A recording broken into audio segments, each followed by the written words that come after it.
कौन है जो तहरीक इंसाफ और काफ लीग में लड़ाई चाहता है? इत्तेहादियों में दरारें वाज़े होने लगीं। संगीन सूरत हाल में काफ लीग के रहनुमा मोनिस इलाही का अहम बयान सामने आ गया।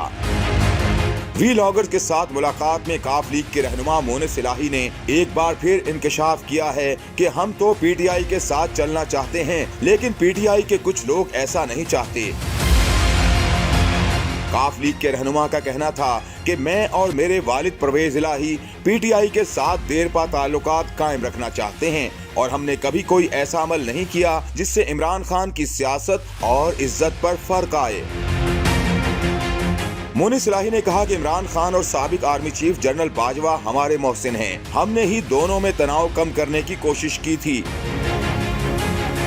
मोनिस इलाही ने वाज़ेह किया कि चौधरी शुजात और परवेज इलाही के दरमियान राबिता बहाल हो चुका है। ताहम हम इलेक्शन के मुतालबे पर कोई समझौता नहीं करेंगे। इमरान खान जो कहेंगे वही होगा, ये अटल है।